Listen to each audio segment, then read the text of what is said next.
Welcome to Talk to Tina by Tina Williams.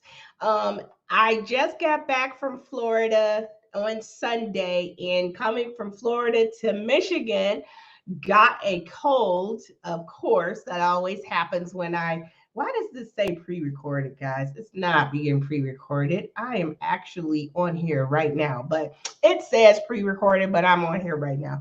Anyway, what I want to say is I miss you guys. It seems like I've been gone for like a long time. I was in Disney World. I said hi to you guys and I couldn't make it out on Wednesday. So I miss you guys.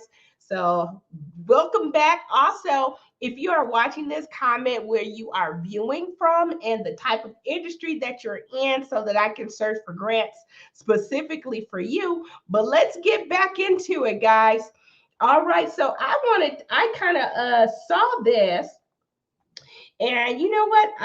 I'm definitely going to be talking to my accountant about this because you have something called the employee retention credit that they're giving you up to $10,000, in qualified wages, including health plan expenses, if you paid your employees after March 12th, 2020 through January 1st of 2021, which I kept a lot of my employees. Well, I kept all my employees. So I'm actually going to be applying for this employee, or I'm going to be talking to my accountant about getting this employee retention credit, uh, uh, you know, a retention credit of $10,000. So it says the refundable credit is capped at $5,000 per employees and applies against certain employment taxes and wages. So if you're like me and you had employees through during 2019 that you kept, go ahead and get that free tax credit.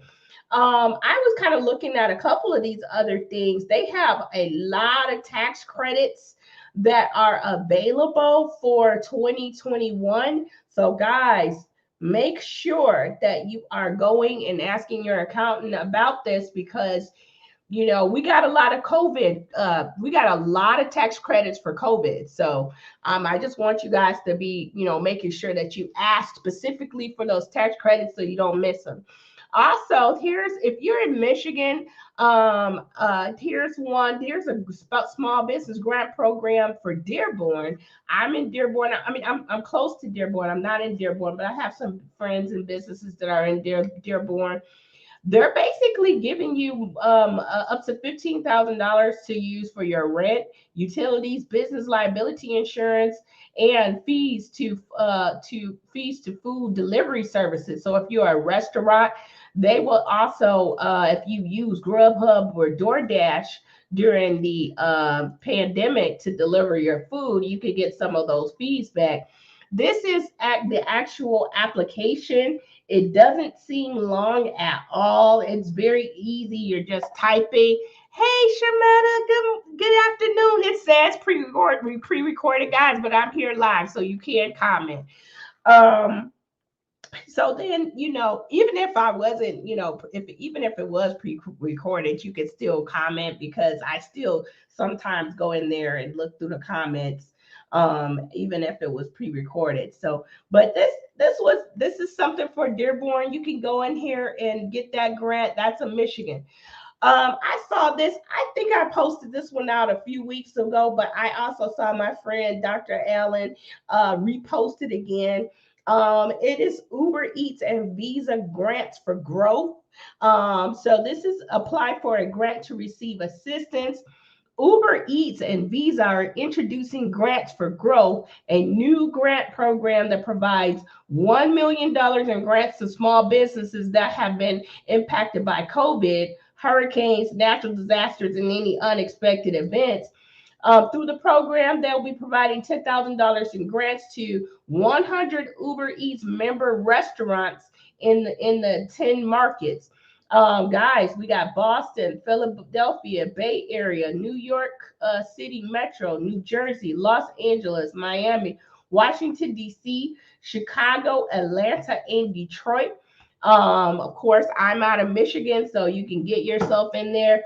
$10,000 if you use Uber Eats as a restaurant. They're gonna give you up to $10,000 grant. So get back in there and do that.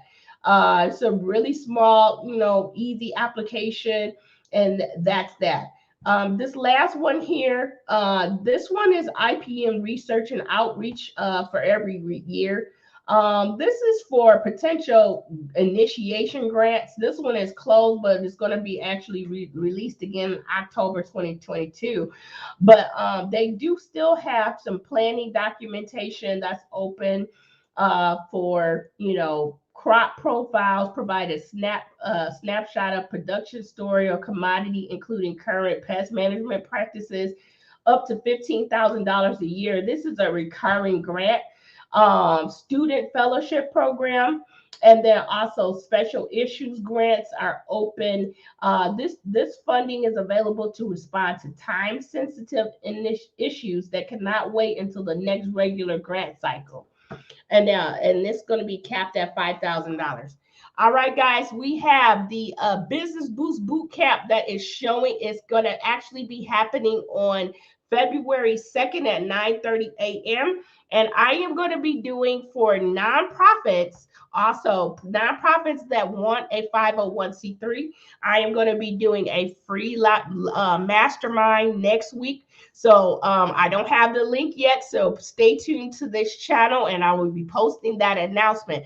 Again, Comerica Boost Bootcamp, we're only doing 2 this year. The first one starts on February 2nd at 9:30 a.m. I put the link to register in the comments above, and I will be posting also my free mastermind for nonprofit.